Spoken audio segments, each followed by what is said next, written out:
Hello friends, आज आप सभी को हम बताने जा रहे हैं एक नया टॉपिक जिसका नाम है सीजी अपॉइंटमेंट। सीजी अपॉइंटमेंट का मतलब है कंपनसेट ग्राउंड अपॉइंटमेंट। यह रेलवे में प्रावधान इसका किया गया, भारत सरकार में भी प्रावधान किया गया, लेकिन भारत सरकार में इसका प्रावधान बहुत ही लिमिटेड है, जबकि रेलवे में हम इसका प्रावधान बहुत ही व्यापक ढंग से किया गया है। तो सबसे पहले हम आपको बताएंगे कि सीजी क्या है, इसके प्रावधान क्या है, इसमें प्रायोरिटीज क्या क्या हैं, इसके लिए कौन एलिजिबल होगा, इसमें शैक्षणिक योग्यताएं क्या होंगी, इसके तहत क्या क्या एक्सेप्शंस दिए गए हैं, इसमें जो बेसिक इशू रहेंगे कि किस एजुकेशन स्तर पे या किस योग्यता पे किसको क्या नौकरी मिलेगी, तथा किस तरह के प्रश्न इसके एग्जामिनेशन में पूछे जाते हैं और क्या क्या डॉक्यूमेंट की जरूरत पड़ती है जब एक कैंडिडेट सीजी के लिए अप्लाई करता है। इसके अलावा मैं सीजी से संबंधित और भी नियम, पॉलिसी, गाइडलाइंस जो हर समय रेलवे बोर्ड के द्वारा इशू किए गए हैं वो मैं आपको बताऊंगा। यह वीडियो बेसिकली एक ट्रेनिंग पर्पज से बनाया गया है ताकि जो सीजी कैंडिडेट्स हैं और जो सीजी को डील करने वाले हमारे रेलवे कर्मचारी हैं उन दोनों को सीजी के बारे में और सीजी के प्रावधान के बारे में बेसिक इंफॉर्मेशन, बेसिक जानकारी हो सके, और जो आपको जब भी केस डील कर रहे हो तो फाइनली रेलवे बोर्ड की जो करंट पॉलिसी है उसको ध्यान में रखना है। यह वीडियो सिर्फ और सिर्फ ट्रेनिंग पर्पस के लिए बनाई गई है। तो चलिए आपको हम आगे बताते हैं कि सीजीए क्या है। सबसे पहला क्वेश्चन है कि सीजीए क्या है। सीजीए एक अनुकंपा के आधार पे नौकरी देने का प्रावधान है जो रेल के नियमित कर्मचारी को उनकी मृत्यु के बाद या सर्विस में रहते हुए मेडिकली इनकैपेसिटेट या इनवैलिड हो जाने के बाद उनके बच्चे को, उनकी पत्नी को या उनके लीगल वार्ड को दिया जाता है। सीजी क्या है?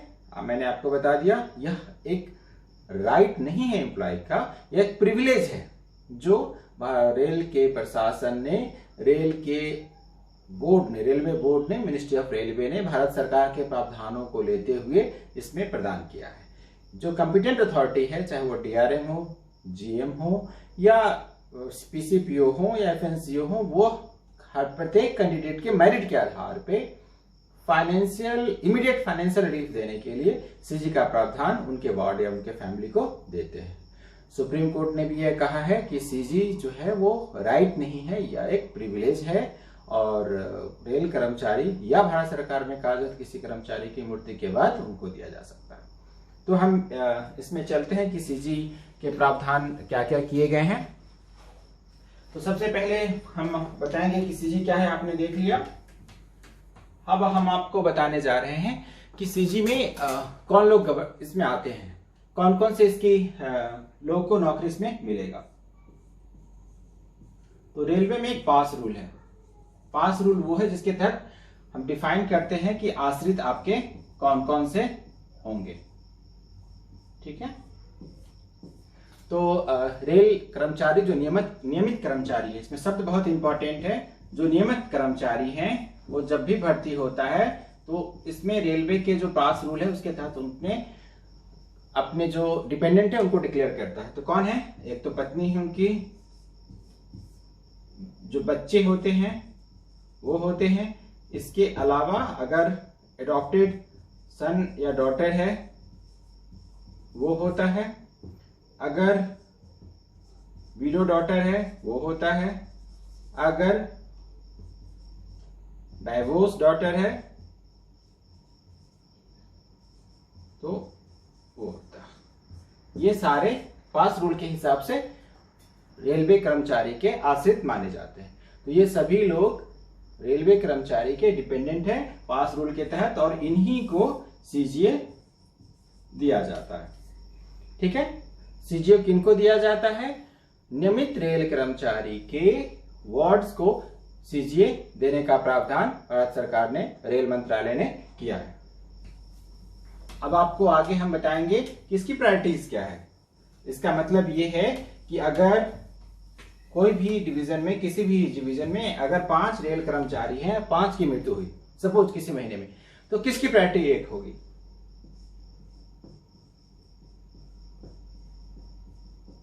प्रायोरिटी के बारे में आपको हम बताएंगे। तो प्रायोरिटी किसकी 1 होती है? नंबर 1 प्रायोरिटी किसकी रहेगी वो आपको हम बताने जा रहे हैं। ठीक है। प्रायोरिटी नंबर 1 है वैसे रेल कर्मचारी जिनकी मृत्यु ऑन ड्यूटी हुई हो, ऑन ड्यूटी हुई हो। अर्थात मान लीजिए कि ट्रैकमैन एक ट्रैक पे काम कर रहा है, किसी भी कारण से अगर उसका रन ओवर हो जाता है तो पहली प्रायोरिटी किसकी होगी? ट्रैकमैन की होगी। इसी तरह से अगर कोई मान लीजिए कि टीआरडी का स्टाफ है और इस पे काम कर रहा है इलेक्ट्रिसिटी का, और वहां पे उसकी मृत्यु हो जाती है तो पहली प्रायोरिटी किसकी होगी? इस बंदे की होगी जो टीआरडी में एम्प्लॉय काम कर रहा है। इसी तरह से वर्कशॉप में अगर कोई कर्मचारी काम कर रहा है और किसी भी कारण से वर्कशॉप में उसकी मृत्यु किसी इक्विपमेंट के गिरने से या रेल के गिरने से या गाड़ी के नीचे आने से हो जाती है तो पहली प्रायोरिटी किसकी होगी? ऑन ड्यूटी स्टाफ की। सेकेंड प्रायोरिटी किसकी होगी? जो रेल में एक्सीडेंट, सपोज अगर कोई ट्रेन का टक्कर हो गया और इसमें किसी की भी मृत्यु हो जाती है, चाहे वो लोको पायलट हो या गार्ड हो या कोई स्टाफ जो इसमें डिप्यूटेड है, उसकी मृत्यु हो जाती है तो उस केस में सेकेंड प्रायोरिटी किसकी होगी? एक्सीडेंट वाले बंदे की होगी। थर्ड प्रायोरिटी जो है वो है वैसे स्टाफ जो रेलवे में नौकरी करते हुए डाई इन हार्नेस, मतलब किसी भी कारण से उनकी डेथ हो जाती है। सपोज वो घर पे हैं और उनकी डेथ नेचुरल डेथ हो गई, तब भी उनके जो वार्ड है उनको नौकरी मिलेगी। फोर्थ जो है वो है हमारे जो मिसिंग रेलवे एम्प्लॉयज है। सपोज कोई रेलवे एम्प्लॉय है और मिसिंग है, मिसिंग की डिफिनेशंस दी गई है, वो डिफाइन किया गया कि किसको मिसिंग रेलवे एम्प्लॉय माना जाएगा। ये आरबीई 164 में डिफाइन किया गया है। आरबीई 164/98 में डिफाइन किया गया कि किसको मिसिंग माना जाएगा। मिसिंग एम्प्लॉय के केस में 2 इयर्स का मिनिमम बार है कि 2 साल के बाद ही आप उनको ये सीजी दे सकते हैं, बशर्ते कि इसका एफआईआर हुआ हो, एफआईआर की क्लोजर रिपोर्ट हो और नॉन ट्रेसेबल हो, इसकी एक रिपोर्ट लगी होनी चाहिए। प्लस जो कैंडिडेट है, जो मिसिंग एम्प्लॉय के विडो है या उनके वार्ड है, वो एक एफिडेविट देंगे कि किसी कारण से रिटर्न आते थे, नौकरी उनकी खत्म हो जाएगी और इनको दोबारा नौकरी दी जाएगी। तो ये प्रावधान मूल रूप से किए गए हैं जिसमें हम प्रायोरिटीज हमने आप भी देखा इसमें। ठीक है, अब आपको हम आगे बताएंगे कि इन प्रायोरिटीज के अलावा एम्प्लॉय के इंट पे, जो कैंडिडेट है उसके इंट पे क्या क्या जरूरत होती है और उनको क्या क्या आवेदन देने होते हैं, उन आवेदन के बारे में हम आप सभी को बताएंगे। ठीक है, तो अभी नेक्स्ट जो इसमें होता है वो होता है कि आवेदन से पहले मैं आप सभी को बताना चाहता हूं कि क्या क्या इसकी जरूरत पड़ती है। सपोज किसी एम्प्लॉय की डेथ हो जाती है, ठीक है, तो डेथ के बाद पहला काम क्या होगा? सबसे पहले जो उसके इंचार्ज है, अगर कोई ट्रैकमैन है, अगर उसकी डेथ होती है तो जो उसका इंचार्ज है पीडब्ल्यूआई, वो पीडब्ल्यूआई सबसे पहले क्या करेगा?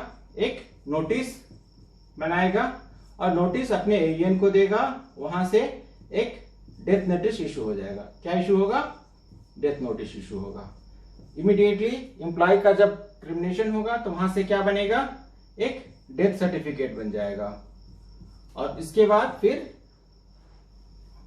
हमारा जो WLI है, रेलवे जो वेलफेयर इंस्पेक्टर्स हैं, वो 24 घंटे के अंदर इस रेल कर्मचारी के पास पहुंचेंगे और उनको विदिन 24 आवर्स जनरली पहुंच जाते हैं और उनको जो फ्यूनरल एडवांस होता है 10,000 रुपीज वो देते हैं, प्लस एक पूरा परफॉर्मा देते हैं कि ये आवेदन आपको सीजी के लिए आवेदन जब आप करेंगे तो क्या क्या डॉक्यूमेंट की जरूरत पड़ेगी।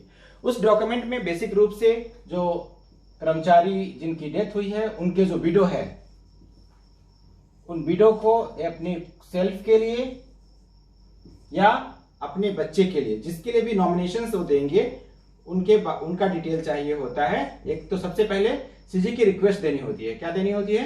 रिक्वेस्ट देना होता है। उस रिक्वेस्ट के बाद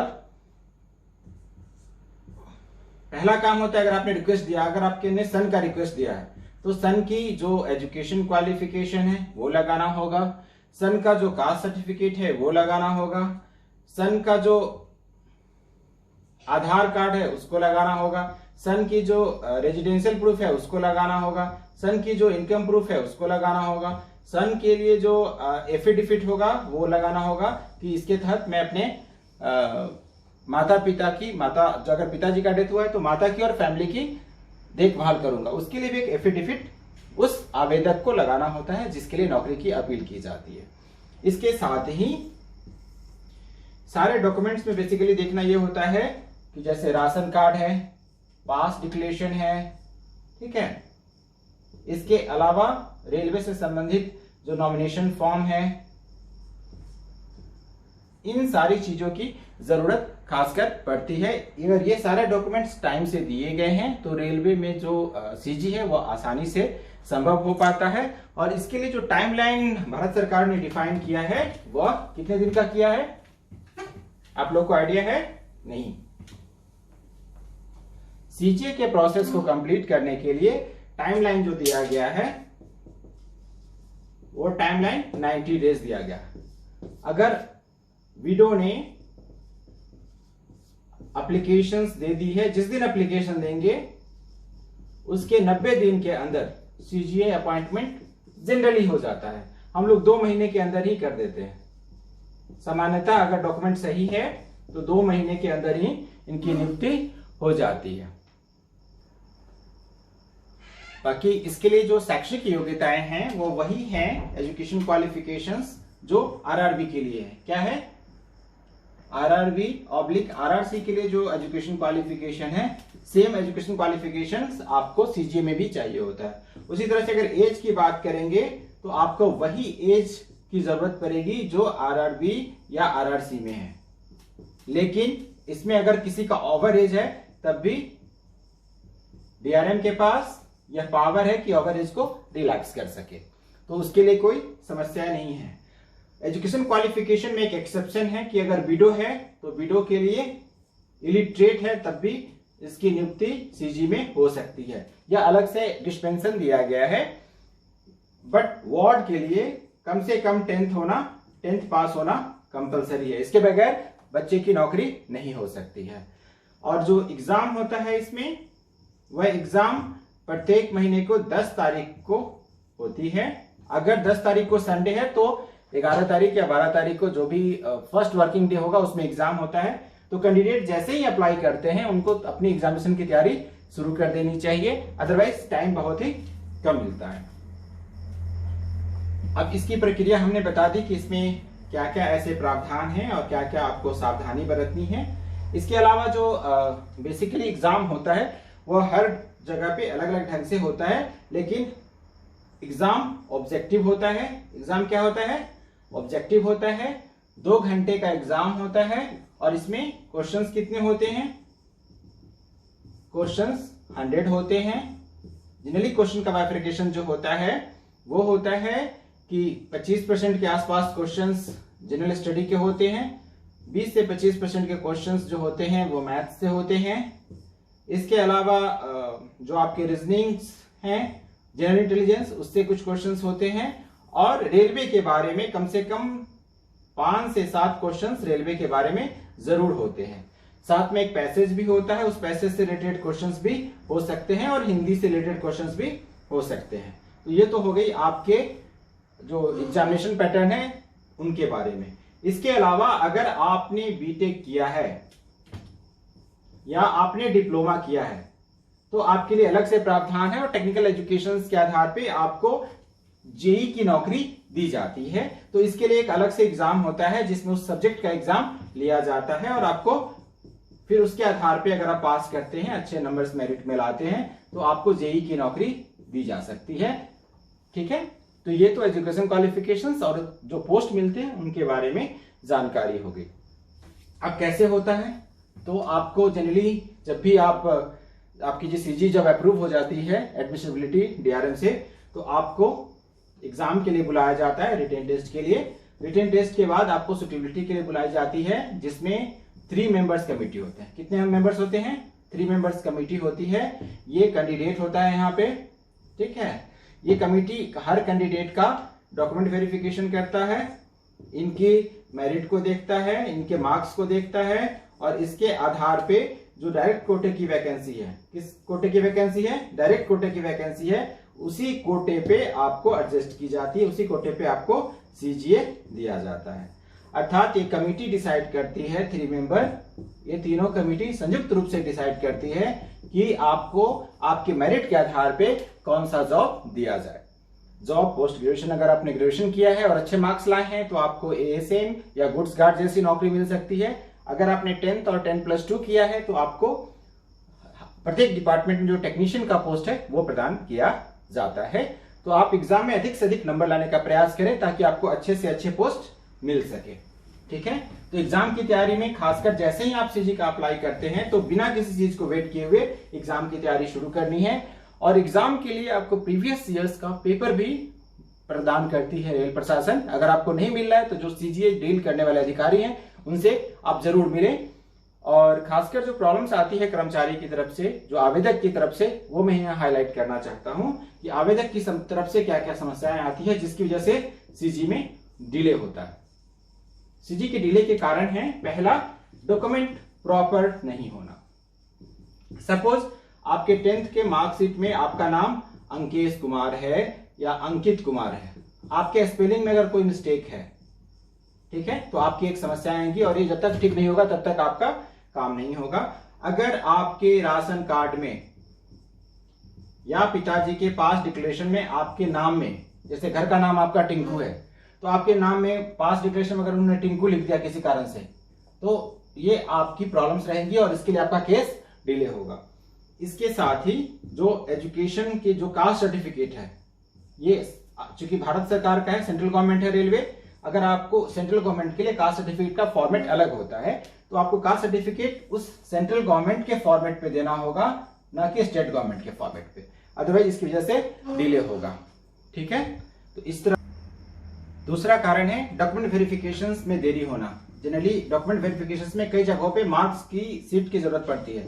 जब तक आप अपना ओरिजिनल मार्कशीट नहीं देंगे तब तक वेरिफिकेशंस नहीं होगा। जैसे कि हरियाणा गवर्नमेंट है, इसी तरह से कई जगहों पे ओरिजिनल कास्ट सर्टिफिकेट देने की जरूरत पड़ती है या फीस देने की जरूरत पड़ती है। तो इन वजह से खासकर डिले होता है।